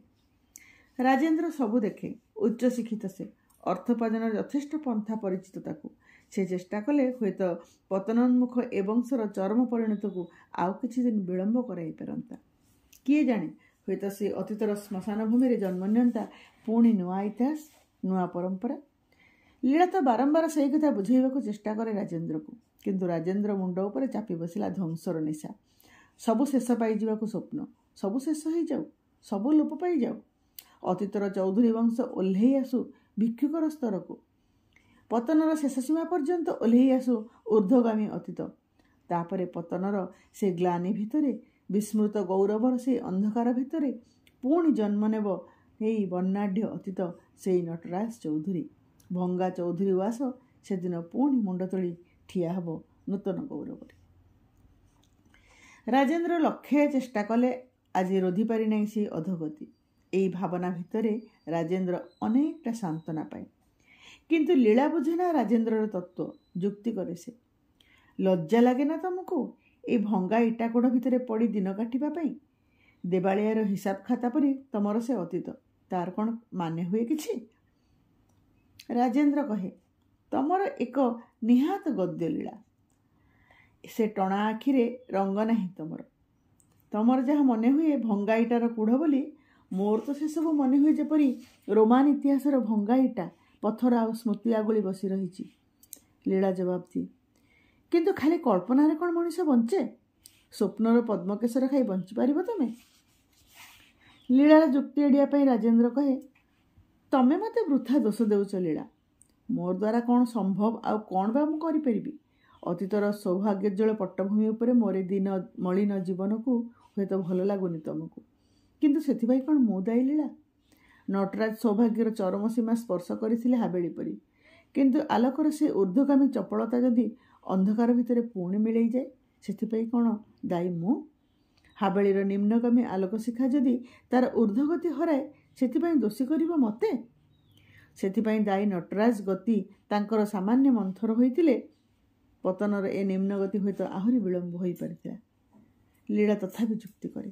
ରାଜେନ୍ଦ୍ର କହେ, ବାସ୍ତବିକ ସେଇ ଟଣା ଆଖି ଦୁଇଟାରେ ତମର ଆଉ ଆଦୌ ରଙ୍ଗ ନାହିଁ ଲୀଳା। ତେଣୁ ତମେ ଦେଖିପାର ନା ଏ ପୃଥିବୀର ପୂର୍ଣ୍ଣ ସୌନ୍ଦର୍ଯ୍ୟ। ତମେ ଖାଲି ଦେଖିଛ ହୁଏତ ସୂର୍ଯ୍ୟୋଦୟର ରକ୍ତ ଉଚ୍ଛ୍ୱାସ, କିନ୍ତୁ ସୂର୍ଯ୍ୟାସ୍ତ୍ର ଦୀପ୍ତ ସୌନ୍ଦର୍ଯ୍ୟ ଏବେ ଦେଖିନା ତମେ। କେବଳ ନାହିଁ, କିନ୍ତୁ ଛବି ଅଙ୍କା ଚଳେ ନା, ଛାୟାର ବି ପ୍ରୟୋଜନ ସେଥିପାଇଁ। ଲୀଳା ଚୁପ୍ ରହେ। କିନ୍ତୁ ସେ ଦୁହିଁଙ୍କ ଦୈନନ୍ଦିନ ଜୀବନରେ ବେଳେବେଳେ ଏପରି ଗୋଟିଏ ସୁବର୍ଣ୍ଣ ମୁହୂର୍ତ୍ତ ଆସେ, ସେତେବେଳେ ଲୀଳା ଭୁଲିଯାଏ ତାର ସମସ୍ତ ଅଭିଯୋଗ। ବେଶ ଲାଗେ ତାକୁ ଏଇ କଳ୍ପନା ବେଳେ ସେ ପଦ୍ମଭୋଗ ରାଜେନ୍ଦ୍ରକୁ। ଦୋତାଲାର ପଛପଟ ସେ ବାରଣ୍ଡାରେ ରାଜେନ୍ଦ୍ରର କୋଳରେ ଢଳି ଶୁଣୁଥାଏ ସେ ରାଜେନ୍ଦ୍ରର କଥା। ଆଉ ରାଜେନ୍ଦ୍ର କହୁଥାଏ ଚୌଧୁରୀ ବଂଶର ସେଇ ସବୁ ବିସ୍ମୃତ ପ୍ରାୟ କିମ୍ବଦନ୍ତୀ। ଲଜ୍ଜାବତୀ ନବବଧୂ ପୂର୍ଣ୍ଣିମା ଯେଉଁଦିନ ପ୍ରଥମେ ଆସିଥିଲେ ବିଶ୍ୱାବତୀଙ୍କର ସଂସାରକୁ, ସେଦିନ ତାଙ୍କର କେହି ଜଣେ ବନ୍ଧୁ ପରିହାସଛଳରେ କହିଥିଲେ କୁଆଡ଼େ, ଆଜିର ଅମାବାସ୍ୟା ତିଥିରେ ତମର ପୂର୍ଣ୍ଣିମା କିନ୍ତୁ ଏକ ବିରାଟ ମିଥ୍ୟା। ବିଶ୍ୱାପତି ସେହି ପରିହାସର ଜବାବ ଦେଇଥିଲେ, ଲକ୍ଷେ ସୁନାର ଦୀପାଳି ଜାଳି, ଲକ୍ଷେ ଦୀପ ଆଲୋକର ସ୍ନିଗ୍ଧ କମ୍ପିତ ଆଲୋକ ଶିଖା ଭିତରେ ବଧୂ ପୂର୍ଣ୍ଣିମା ଲଜ୍ଜାନମ୍ର ପାଦରେ ଆସିଥିଲେ ବାସର ଶଯ୍ୟାକୁ। ରାଜେନ୍ଦ୍ରର ଗଳ୍ପ ହଠାତ୍ ବନ୍ଦ ହୋଇଯାଏ। ବାସ୍ତବିକ କ'ଣ ବା ଅଛି ଏହି କାହାଣୀର ମୂଲ୍ୟ? ଲୀଳା କେତେବାର ଅନୁରୋଧ କରିଛି ନୂଆ ରୁଚିର ଗୋଟିଏ ସୁନାହାର ପାଇଁ, ନଇଲେ ଖଣ୍ଡେ ଶାଢ଼ୀ ପାଇଁ, ଅଥଚ ରାଜେନ୍ଦ୍ର ନୀରବ ମୂଢ଼ ପରି। ତାର ସମସ୍ତ ତତ୍ତ୍ୱ, ଆଖିର ସମସ୍ତ ରଙ୍ଗ ସତ୍ତ୍ୱେ ଲୀଳାର ଏହି ସାମାନ୍ୟ ଅନୁରୋଧ ସେ ରକ୍ଷା କରିପାରିନି। ପୂଜା ପାର୍ବଣ ଦିନରେ ତା ଦ୍ୱାରକୁ ପୂର୍ବପଦ୍ର ଆସିଛନ୍ତି ସେଇ ଅଞ୍ଚଳରେ କେତେ ଦିନ ଦରିଦ୍ର ବକ୍ସିସ୍ ଆଶାରେ। ସେଥିପାଇଁ ଦାବି ଅଛି ସେମାନଙ୍କର। ବର୍ଷକୁ ବର୍ଷ ତ ସେମାନେ ପାଇ ଆସୁଛନ୍ତି ଏପରି, କିନ୍ତୁ ମିଥ୍ୟା ଆଶ୍ୱାସନା ଦେଇ ଫେରାଇ ଦେବାକୁ ପଡ଼େ ସେମାନଙ୍କୁ। ଅଥଚ ରାଜେନ୍ଦ୍ର କହେ ପୂର୍ଣ୍ଣିମାର କଥା, ଯାହାଙ୍କ ପାଇଁ କୁଆଡ଼େ ଦିନେ ଜଳି ଉଠିଥିଲା ସୁନାର ଲକ୍ଷ ଦୀପାଳି। ଗ୍ଲାନିରେ ସମସ୍ତ ହୃଦୟ ତାର ବିଷାକ୍ତ ହୋଇ ଉଠେ। ଲୀଳା ପଚାରେ, କ'ଣ ହେଲା ପୁଣି? ରାଜେନ୍ଦ୍ର ଆଉଡ଼ି ନିବିଡ଼ ଭାବରେ ଆଲିଙ୍ଗନ ମଧ୍ୟରେ ଲୀଳାକୁ ଚାପି ଧରେ। କପାଳ ଉପରେ ତାର ଅବିନ୍ୟସ୍ତ ଅଳକ ସଜାଡ଼ି ଦେଉ ଦେଉ କହେ, ଥାଉ ସେସବୁ। ରିକ୍ତତାରେ ସୌନ୍ଦର୍ଯ୍ୟ ଥାଇପାରେ ଲୀଳା, କିନ୍ତୁ ସୌନ୍ଦର୍ଯ୍ୟ ଭିତରେ ଆନନ୍ଦ ନାହିଁ, ଅଛି କେବଳ ଅଶ୍ରୁ। ଲୀଳା କୌତୁକର ଭଙ୍ଗୀରେ କହେ, ଆଖିରୁ ରଙ୍ଗ କମି ଆସୁଛି ତମର, ଗୋଲାପୀ କାଚର ଚଷମା ପିନ୍ଧ ଏଥର।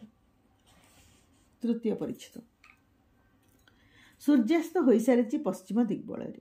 ଅସ୍ତ ସୂର୍ଯ୍ୟର ରକ୍ତିମ ଉଚ୍ଛ୍ୱାସ କ୍ରମେ ମିଳନ ପଡ଼ି ଆସୁଛି। ବିସ୍ତାରିତ ଦୀର୍ଘ ପକ୍ଷ ବିସ୍ତାର କରି ଅନ୍ଧକାର ମାଡ଼ି ଉଡ଼ି ଆସୁଛି ଯେପରି ପଶ୍ଚିମର ଗହ୍ୱର ଭିତରୁ। ରାଜେନ୍ଦ୍ର ଦୋତାଲାର ବାରଣ୍ଡା ଉପରେ ଖଣ୍ଡେ ଆରାମଚେୟାର ଉପରେ ପଡ଼ି ଚାହିଁ ରହିଛି ପଶ୍ଚିମର ସେହି ବିଷର୍ଣ୍ଣ ଦିଗନ୍ତ ଆଡ଼େ। ଆଲୋକର ଭଗ୍ନସ୍ତୂପ ଉପରେ ଧୀରେ ଧୀରେ ମାଡ଼ି ଯାଉଛି ଅନ୍ଧକାରର ଶୈବାଳ। ଲୀଳା ଯାଇଛି ନିମନ୍ତ୍ରଣରେ। ରାଜେନ୍ଦ୍ରର ଦୂର ସମ୍ପର୍କୀୟ ଜଣେ ଭାଇ, ସହରରେ ବେଶ୍ ନାମଜାଦା ଓକିଲ, ତାଙ୍କରି ପ୍ରଥମ ସନ୍ତାନର ଜନ୍ମୋତ୍ସବ ଉପଲକ୍ଷରେ ଲୀଳା ନିମନ୍ତ୍ରିତା ହୋଇଯାଇଛି। ପ୍ରଥମତଃ ପାଇଁ ଆପତ୍ତି କରୁଥିଲା ସେ। ଦୁଇ ହାତରେ ଦୁଇଟି ସୁନାର ଗୁଲି ଆଉ କାନରେ ହଳେ ସୁନାର ସୂର୍ଯ୍ୟମୁଖୀ ଛାଡ଼ିଦେଲେ ଆଉ ତାର କିଛି ଅଳଙ୍କାର ନାହିଁ। ସୁନାର ଗୋଟିଏ ଦାମୀ ହାର ଅଛି ଅବଶ୍ୟ, କିନ୍ତୁ ସେ ହାଲ ଫେସନର ନୁହେଁ। ଏଣୁ ଲୀଳା ସେଟାକୁ କେବେ ବ୍ୟବହାର କରେ ନାହିଁ। ଲୀଳା କେତେବାର ଜିଦ୍ ଧରିଛି ନୂଆ ହାରଟିଏ କିଣିବା ପାଇଁ। ଟଙ୍କା ନାହିଁ ଯଦି ସେ ପୁରୁଣା ହାରଟାକୁ ବଦଳେଇ ଗୋଟିଏ ନୂଆ ହାର ତିଆରି କରିବା ପାଇଁ। କିନ୍ତୁ ରାଜେନ୍ଦ୍ର ସେଥିରେ ମତ ଦେଇନି, କାରଣ ସେ ହାରଟା ଅନେକ ପୁରୁଣା ଦିନର। ରାଜେନ୍ଦ୍ର ପାଖରେ ତାର ମୂଲ୍ୟ ସ୍ୱତନ୍ତ୍ର। ତା ଛଡ଼ା ବାହାରକୁ କୁଆଡ଼େ ଯିବା ପାଇଁ ସେମିତି ଖଣ୍ଡେ ଭଲ ହୋଇ ଶାଢ଼ୀ ମଧ୍ୟ ନାହିଁ। ଏଣୁ ଲୀଳା ନିମନ୍ତ୍ରଣରେ ଯିବା ପାଇଁ ପ୍ରଥମେ ଯଥେଷ୍ଟ ଆପତ୍ତି କରିଥିଲା। କିନ୍ତୁ ରମାନାଥ ଆଉ ତା ସ୍ତ୍ରୀର ସନିର୍ବନ୍ଧ ନିମନ୍ତ୍ରଣ, ନଗଲେ ଚଳେନା। ପୁଣି ରାଜେନ୍ଦ୍ରର ପ୍ରତିନିଧି ସ୍ୱରୂପ ଲୀଳାର ମଧ୍ୟ ଯିବା କଥା। ନାନା କାରଣବଶତଃ ରାଜେନ୍ଦ୍ର କୋଉଠିକି କାହାର ନିମନ୍ତ୍ରଣରେ ଯାଏ ନାହିଁ। ଏଣୁ ଲୀଳା ଯଦି ନ ଯାଏ ତାର ହୁଏତ ଭିନ୍ନ ଅର୍ଥ କରିବ ରମାନାଥ। ରାଜେନ୍ଦ୍ର କହିଲା, ତମେ ତ ଏମିତି ଭାରି ସୁନ୍ଦର ଦିଶୁଛ ଲୀଳା, କବିର ପ୍ରଥମ ଆଭରଣହୀନ ସ୍ୱପ୍ନ ପରି। ଲୀଳା କହିଲା, ସେସବୁ ବାଜେ କଥା ମୁଁ ବୁଝେ ନା। ମୁଁ ଯିବାକୁ ଚାହେଁ ନାହିଁ, ଯିବା ପାଇଁ ମୋର ଇଚ୍ଛା ନାହିଁ, ବାସ୍। ଲୀଳାର ମନେ ମନେ ଅଭିମାନ ପ୍ରଚ୍ଛନ୍ନ ହୋଇ ରହିଛି। ଯେତେକ ଅଭିମାନ ସବୁ ରାଜେନ୍ଦ୍ର ଉପରେ। କ'ଣ ସେ ବୁଝେ ଲୀଳାର କଥା? କ'ଣ ବା ରଖେ ସେ ତାର ମନର ଖବର? ଲୀଳା ଯିବା ନିମନ୍ତ୍ରଣରେ। ଆହୁରି ଏମିତି ନିମନ୍ତ୍ରିତ ହୋଇ ଆସିଥିବେ ଉମାର କେତେ ବାନ୍ଧବୀ। ଗଳାରେ ଥିବ ସେମାନଙ୍କର ଦାମୀ ପଥର ବସା ହାର, ହାତରେ ଥିବ ହୀରା ବସା ମୁଦି, ପିନ୍ଧିଥିବେ ସେମାନେ ହୁଏତ ନୂଆ କ୍ରେପ୍ କି ଜର୍ଜେଟ୍। ଆଉ ଲୀଳା ତା ଭିତରେ ବସିବା ପାଇଁ ଯାଇ ନିର୍ମାଖୀ ପରି କବିର ଆଭରଣହୀନ ପ୍ରଥମ ସ୍ୱପ୍ନ। କିନ୍ତୁ ଶେଷ ମୁହୂର୍ତ୍ତରେ ଲୀଳାକୁ ଯିବାକୁ ପଡ଼ିଲା। ଉମା ରାଣ ପକାଇଛି। ଲୀଳାପା ନ ଗଲେ ଉମାର ମୁଣ୍ଡ ଖାଇବ। ଏଣୁ ଲୀଳା କିନ୍ତୁ ବାସ୍ତବିକ ତାର ମନର କଥା ହେଉଛି ଅନେକ ଦିନ ଧରି ସେ ପଦାକୁ ବାହାରି ନାହିଁ ସେଇ ଭଙ୍ଗା ଇଟା ପଥରର କୋଢ଼ ଭିତରୁ। ଏହା ଭିତରେ ରଙ୍ଗୀନ ମନ ଉପରେ ତାର ଯେପରି ନୈରାଶ୍ୟର ଶୈବାଳ ମାଡ଼ି ଯାଇଛି। ଏଣୁ ସେ ନିମନ୍ତ୍ରଣର ସୁଯୋଗରେ ଲୀଳାର ତରୁଣୀ ମନ ବ୍ୟାକୁଳ ହୋଇ ଉଠିଲା ଉତ୍ସବ ଓ ଆନନ୍ଦ ପାଇଁ। ଉମା ଲୀଳାକୁ ନିମନ୍ତ୍ରଣ କରିଛି। ରାଜରାଣୀର ପରିଚ୍ଛଦରେ ଗଲେ ସୁଦ୍ଧା ଲୀଳା ରହିବ ସେଇ ଲୀଳା ହୋଇ। ଆଉ ଦାରିଦ୍ର୍ୟର ଶତଛିନ୍ନ ମଳିନ ବସନରେ ଗଲେ ସୁଦ୍ଧା ଲୀଳା ପାଇବ ତାର ଆମନ୍ତ୍ରିତାର ସମ୍ମାନ। ଲୀଳା ନ ଯିବ କାହିଁକି? ନ ଯିବାଟା ତା ପାଖରେ କେବଳ ମନର ଦୁର୍ବଳତା ହେବ ସିନା। ଶେଷକୁ ଲୀଳାକୁ ଯିବା ପାଇଁ ପଡ଼ିଲା। ବାଛି ବାଛି ଅପେକ୍ଷାକୃତ ଖଣ୍ଡେ ଭଲ ଶାଢ଼ୀ କାଢ଼ି ପିନ୍ଧିଲା ସେ। ସେ ଶାଢ଼ୀ ଅବଶ୍ୟ ଏକ ଅବସ୍ଥାର, ପ୍ରତ୍ୟେକଟା ପୁରୁଣା ହୋଇଯାଇଛି। ସବୁଥିରେ ଅଛି ଅଭାବର ପ୍ରଚ୍ଛନ୍ନ ସୂଚନା। କିନ୍ତୁ ଏସବୁଥିରେ ରାଜେନ୍ଦ୍ର ରୁଚି ମାନିବାକୁ ହୁଏ। ଏ ଧୂପଛାୟା ରଙ୍ଗର ଶାଢ଼ୀଟା ପିନ୍ଧିଲେ ଲୀଳା କୁଆଡ଼େ ମନେ ହୁଏ ସେ ଯେପରି ବୟସରେ ଆହୁରି 10 ବର୍ଷ ପଛେଇ ଯାଇଛି। ଅଳଙ୍କାର ବାକ୍ସଟା ଖୋଲି ଲୀଳାର ଆଖିରେ ପଡ଼ିଲା କେମିକାଲ ସୁନାର ସେହି ହାରଟା। ଦେହଯାକ ତାର ନକଲି ପଥର ଖଞ୍ଜା ହୋଇଛି। ପ୍ରଥମେ ଦେଖିଲେ ମନ ହୁଏ ଭାରି ଦାମୀ। ଖଣ୍ଡେ ଖଣ୍ଡେ ପଥରରେ ଜଣ ଜଣଙ୍କର ଭାଗ୍ୟ କିଣା ଯାଇପାରିବ। ଲୀଳା ତାର ସାନ ଭଉଣୀର ବିବାହ ବେଳକୁ ଏ ହାରଟା କିଣିଥିଲା ରାଜେନ୍ଦ୍ରର ଅଜ୍ଞାତ ସାରରେ ସୁଷମାର ବିବାହକୁ ଯିବା ପାଇଁ। ସୁଷମା ପଚାରିଥିଲା ତାକୁ, ଏ ହାରଟା କ'ଣ ନୂଆ କିଣିଲୁ ଅପା? ଅନେକ ତ ଦାମ ପଡ଼ିଥିବ। ଲୀଳା କହିଲା, ତୁ ବି ସେମିତି। ଆଙ୍କର ଅବସ୍ଥା ଅଛି ଏପରି ହାର କିଣିବା ପାଇଁ। ସେ କେବେକାର ହାର ଏଇଟା, ବନ୍ଦ ହୋଇ ପଡ଼ିଥିଲା ତାଙ୍କ ମାଆଙ୍କ ଗହଣା ବାକ୍ସରେ। ମୁଁ ଏବେ ବ୍ୟବହାର କରୁଛି। କିନ୍ତୁ ଏ ପଥର ଗୁଡ଼ା ନୂଆ ବସେଇଛନ୍ତି ସେ। ଭିତରେ 2-3 ବର୍ଷ ବିତି ଯାଇଛି, କିନ୍ତୁ ସେ ହାରଟା ଆଜି ବି ଦିଶୁଛି ନୂଆ ପରି। କାରଣ ଲୀଳା ସେଇଦିନ ବନ୍ଦ କରି ରଖିଦେଇଥିଲା ସେଇ ହାରଟାକୁ। ସୁଷମା ବିହାରରୁ ଫେରିଲା ପରେ ସେ ହାରଟାକୁ ବେକରୁ ଓହ୍ଲାଇ ବାକ୍ସରେ ବନ୍ଦ କରି ନ ରଖିବା ପର୍ଯ୍ୟନ୍ତ ତାକୁ ତରସ ହୋଇନଥିଲା। ତାକୁ ଲାଗିଥିଲା ସେ ବେକରେ ଯେପରି ଗୁଡ଼େଇ ଧରିଥିଲା ଗୋଟିଏ ବିଷଧର ସର୍ପ। ଆଜି ସେଇ ହାରଟାକୁ ଦେଖି ଲୀଳାର ମନେ ହେଲା ପୁଣି ସେଟାକୁ ପିନ୍ଧିବା ପାଇଁ। ଲୀଳା ଗଳାରେ ହାରଟା ପିନ୍ଧି ଠିଆ ହେଲା ଆଇନା ସାମ୍ନାରେ। ନରମା ଗୋଲାପ ପାଖୁଡ଼ାର ଚମଡ଼ା ଉପରେ ତାର ସେ ହାରଟା କିନ୍ତୁ ଭାରି ଚମତ୍କାର ଦିଶୁଥିଲା। ଲୀଳା ସେଟାକୁ ପିନ୍ଧି ବାହାରିଲା। ରାଜେନ୍ଦ୍ର ତାର ପଢ଼ିବା ଘର ଭିତରେ ବସି କ'ଣ ଖଣ୍ଡେ ବହି ପଢ଼ୁଥିଲା ଅଭିନିବିଷ୍ଟ ହୋଇ ପରି। ଲୀଳା ସନ୍ତର୍ପଣରେ ଯାଇ ସେ ଖୋଲା ବହି ଉପରେ ତାର 2 ହାତ ରଖି ଧରିଲା। ରାଜେନ୍ଦ୍ର ବିସ୍ମୟରେ ପଚାରିଲେ, କ'ଣ ହେଲା ଲୀଳା? ଲୀଳା କୌତୁକର ଆଖିରେ ରାଜେନ୍ଦ୍ର ଆଡ଼କୁ ଚାହିଁ ପଚାରିଲା, ମୁଁ କିପରି ଦିଶୁଛି କୁହ ତ? ରାଜେନ୍ଦ୍ର ସେଇ 2ଟି କୌତୁକ ଚଞ୍ଚଳ ଆଖି ଆଡ଼େ ଚାହିଁ କହିଲା, ଚମତ୍କାର। ଲୀଳା ବାଲିକା ସୁଲଭ କୌତୁକ ଚଞ୍ଚଳ ଭଙ୍ଗୀରେ କହିଲା, ହେଲାନି, ଭଲ କରି ଦେଖି କୁହ ମତେ। ରାଜେନ୍ଦ୍ର ଲୀଳାର ଗୋଟିଏ ହାତ ଚାପି ଧରି କହିଲା, ଏ ହାରଟା ତମେ ପାଇଲ କେଉଁଠୁ ଲୀଳା? ଲୀଳା କହିଲା, କାହିଁକି? ଏ ବଂଶର ବୋହୂର ଗଳାରେ ଏମିତି ହାର କ'ଣ ନିହାତି ଆକସ୍ମିକ? ମତେ ତ ଦିନେ କହୁଥିଲ ଯେଉଁଦିନ ପୂର୍ଣ୍ଣିମା ପ୍ରଥମେ ଆସି ଏ ବଂଶର ପାଟିରେ ପାଦ ପକାଇଲେ ସେଦିନ କୁଆଡ଼େ ଜଳି ଉଠିଥିଲା ସୁନାର ଲକ୍ଷେ ଦୀପାବଳି। ରାଜେନ୍ଦ୍ର କହିଲା, ସେ କଥା ମୁଁ କହୁନି ଲୀଳା, କିନ୍ତୁ ତମେ ଏ ହାର ପାଇଲ କେଉଁଠୁ? ଲୀଳା କହିଲା, କିଣିଛି ମୁଁ। ରାଜେନ୍ଦ୍ର କହିଲା, ମତେ ପରିହାସ କରୁଛ ଲୀଳା, ଏ ହାରଟାର ଦାମ ଯେ ଅନେକ ହୋଇଯିବ। ରାଜେନ୍ଦ୍ର ହାତରେ ତାର ସେ ହାରଟାକୁ ପରୀକ୍ଷା କରିବାକୁ ଲାଗିଲା। ଲୀଳା ଖିଲ୍ ଖିଲ୍ ହସି କହିଲା, ସୁନା ଚିହ୍ନେ ବଣିଆ, କିନ୍ତୁ ତୁମେ ବଣିଆ ନୁହେଁ, ଅତଏବ ଚିହ୍ନି ପାରିଲ ନାହିଁ। ରାଜେନ୍ଦ୍ର ବିସ୍ମୟରେ ଲୀଳା ଆଡ଼େ ଚାହିଁ ପଚାରିଲା, ମାନେ? ଲୀଳା କହିଲା, ମାନେ କେମିକାଲ ଯୁଗର ହାର ଏଇଟା, କେମିକାଲ ସୁନାର ହାର ଏଇଟା। ଆଉ ଯେଉଁ ଦାମୀ ପଥର ଗୁଡ଼ାକ ଦେଖୁଛ ତା ଭିତରେ ସେଗୁଡ଼ା କେବଳ ରଙ୍ଗୀନ କାଚ। ରାଜେନ୍ଦ୍ର ଲୀଳାର 2 ହାତ ଚାପି ଧରି କହିଲା, ସେ ହାର ତମକୁ ପିନ୍ଧିବାକୁ ଦେବେନି ଲୀଳା, ତାଠୁ ବରଂ କିଛି ନ ପିନ୍ଧି ଯାଅ। ଲୀଳା କହିଲା, ଯୁକ୍ତି କର ନା, ଖାଲି ବେକରେ ମୁଁ ଉମା ଘରକୁ ନିମନ୍ତ୍ରଣରେ କଦାପି ଯାଇପାରିବି ନାହିଁ। ରାଜେନ୍ଦ୍ର କହିଲା, ଏ ଯୁକ୍ତି ନୁହେଁ ଲୀଳା, ଏ ମୋର ଇଚ୍ଛା ଓ ଆଦେଶ। ଲୀଳାର ଆଖି ଦିଟା ହଠାତ୍ ଅସ୍ୱାଭାବିକ ଉଗ୍ରତାରେ ହିଂସ୍ର ହୋଇ ଉଠିଲା। ଲୀଳା କହିଲା, ଯେଉଁଦିନ ଏମିତି ଗୋଟିଏ ସତ୍ୟାହାର କିଣିଦେଇ ପାରିବ ସେଇଦିନ ବରଂ ଆଦେଶ ଦିଅ ମୋତେ, ସେଦିନ ତମର ସବୁ ଆଦେଶ ମୁଁ ମୁଣ୍ଡପାଟି ମାନିନେବି। ରାଜେନ୍ଦ୍ର ଗୋଟିଏ ଦୀର୍ଘଶ୍ୱାସ ପକାଇ କହିଲା, ଏ ଅଭିନୟ ଭିତରେ ଗ୍ଲାନି ଅଛି, ଅପମାନ ଅଛି, ଏ ହାରଟା ତମେ ଫିଙ୍ଗିଦିଅ ଲୀଳା। ଲୀଳା କହିଲା, ଜୀବନରେ ବେଳେବେଳେ ଅଭିନୟ କରିବାକୁ ପଡ଼ିଥାଏ ଏମିତି। ଲୀଳା ଚାଲିଗଲା। ରାଜେନ୍ଦ୍ରର ମନଟା ଗ୍ଲାନି ଓ ଆତ୍ମସଙ୍କୋଚରେ ବିଷାକ୍ତ ହୋଇ ଉଠିଲା। ଲୀଳା ସନ୍ଧ୍ୟାରେ ଫେରିଲା। ସେତେବେଳକୁ ଆକାଶରେ ଉଠିଥିଲା ଶୁକ୍ଳା ପଞ୍ଚମୀର ବଙ୍କା ଜହ୍ନ। ଚମ୍ପା ଗଛର ପତ୍ର ଗହଳି ଭିତରେ ଜହ୍ନର ଆଲୁଅ ଟିପ୍ ଟିପ୍ ହୋଇ ଝରି ପଡ଼ିଥିଲା ବାରଣ୍ଡା ଉପରେ। ସନ୍ଧ୍ୟାର ପବନ ଫୁଟନ୍ତା ଚମ୍ପାର ଗନ୍ଧରେ ଭାରି ହୋଇ ଉଠିଥିଲା, ଆଉ ତା ସଙ୍ଗେ ମିଶି ରହିଥିଲା ନାଗେଶ୍ୱରର ବାସନା। ରାଜେନ୍ଦ୍ର ଅବସନ୍ନ ଭାବରେ ଦେହ ଢଳି ପଡ଼ିଥିଲା ଖଣ୍ଡେ ଆର୍ମ ଚୌକି ଉପରେ। ପାଖରେ ତାର ଖଣ୍ଡେ ଛୋଟ ଟିପୟ ଉପରେ ଗୋଟିଏ ରୂପାର ପାତ୍ରରେ ରହିଥିଲା ଚମ୍ପାର ଗୋଟିଏ ମାଳା, ମଝିରେ ତାର ନାଗେଶ୍ୱରର ପଦକ, ଆଉ ପାଖରେ ତାର ରହିଥିଲା କେଇଟା ରକ୍ତ କରବୀ। ଅନେକ ଦିନର ପୁରୁଣା ରୀତି ଅନୁସାରେ ତାଙ୍କର ବୁଢ଼ାମାଳି ସନ୍ଧ୍ୟାରେ ବି ଭେଟି ଦେଇ ଯାଇଥିଲା ଏସବୁ। ରାଜେନ୍ଦ୍ର ପାଖରେ ଦେହ ବଙ୍କାଇ ଆର୍ମ ଚୌକିର ବଡ଼ା ଉପରେ ଲୀଳା ଆସି ବସି ପଡ଼ିଲା ଲୀଳାୟିତ ଛନ୍ଦରେ। ତାପରେ ଗଳାରୁ ତାର ଧୀରେ ଧୀରେ ସେହି କେମିକାଲ ସୁନାର ନକଲି ହାରଟା ଖୋଲି ରଖିଦେଲା ଟିପୟ ଉପରେ। ଭିତରୁ ତାର ବାହାରି ଆସିଲା ସ୍ୱସ୍ତିର ଏକ ଗଭୀର ଦୀର୍ଘଶ୍ୱାସ। କେତେ ମିଥ୍ୟା ତାକୁ କହିବାକୁ ପଡ଼ିଛି ଏଇ ହାରଟା ପାଇଁ, କେତେ ଅଭିନୟ କରିବାକୁ ପଡ଼ିଛି। ଲୀଳା ପଚାରିଲା, ଭାରି ରାଗିଛ ତମେ ନା? ରାଜେନ୍ଦ୍ର ଟିପୟ ଉପରୁ ଚମ୍ପାର ସେ ହାରଟା ହାତରେ ଧରି କହିଲା, ବେକରୁ ସେ ହାରଟା ଫିଟାଇ ଅନ୍ଧାର ଭିତରକୁ ଫିଙ୍ଗି ଦିଅ ଲୀଳା। ଆଲୁଅରେ ଭାରି କଦର୍ଯ୍ୟ ଦିଶେ ହୀରାଟା ତମ ଗଳାରେ। ତାର ଅଭିନୟ, ତାର ମିଥ୍ୟାବାଦିତା, ତାର ରୁଚିହୀନତା। ଲୀଳା କହିଲା, କେତେବେଳଠୁ ଫିଟାଇ ରଖିଦେଇଛି ସେ ହାରଟାକୁ, ସେଇ କ'ଣ ମୋର ଅପରାଧ କହ? ମୋର ଯାହାର ନଥାଏ କିଛି ତାକୁ ତ ଅଭିନୟ କରିବାକୁ ପଡ଼ିଥାଏ, ଯେମିତି ସବୁ ଅଛି ତାର। ରାଜେନ୍ଦ୍ର ଲୀଳାର ଦେହକୁ ତା ଛାତି ଉପରକୁ ନୁଆଇ ଆଣି ଗଳାରେ ତାର ପିନ୍ଧାଇ ଦେଲା ଚମ୍ପାର ସେଇ ହାର। ଆଭରଣହୀନ କବରୀରେ ତାର ଖୋସିଦେଲା ସେଇ କେତେଟା ରକ୍ତ କରବୀ। ପଞ୍ଚମୀ ଜ୍ୟୋତ୍ସ୍ନାର କେଇଟି ରେଖା ଆସି ପଡ଼ିଥିଲା ଲୀଳାର ମୁହଁ ଉପରେ। ତାର ସେଇ 2 କମ୍ପିତ ବକ୍ଷ ମଝିରେ ନାଗେଶ୍ୱର ଧୀରେ ଧୀରେ ଉଠୁଥିଲା ପଡ଼ୁଥିଲା ମୃଦୁ ନିଶ୍ୱାସରେ। ଲୀଳା ଦିଶୁଥିଲା ଯେପରି ମୃତ୍ୟୁହୀନା ଅନନ୍ତ ସୌନ୍ଦର୍ଯ୍ୟମୟୀ ଶାଶ୍ୱତୀ। ରାଜେନ୍ଦ୍ର ସେଇ କମ୍ପିତ ନାଗେଶ୍ୱର ଉପରେ ଗୋଟିଏ ଚୁମ୍ବନ ଦେଇ କହିଲା, ତୁମକୁ ଦେଖି ଆଜି ମନେ ହେଉଛି କମଳମଣିଙ୍କ କଥା, ଶୁଣିବ ସେ ଗପ? ଲୀଳା ଅବିଷ୍ଟ କଣ୍ଠରେ କହିଲା, କୁହ। ରାଜେନ୍ଦ୍ର କହିଲା, ସେଦିନ କୁଆଡ଼େ ବସନ୍ତର ଏକ ସନ୍ଧ୍ୟା କମଳମଣି ଉମାପତିଙ୍କ ପାଖରେ ଅଳି କଲେ ବାହାର ରାଗ ଶୁଣିବା ପାଇଁ। ଉମାପତି କହିଲେ, ତାହେଲେ ଆସ, ମୁଁ ବାହାର ରାଗରେ ତମକୁ ସଜାଇ ଦିଏ କମଳ।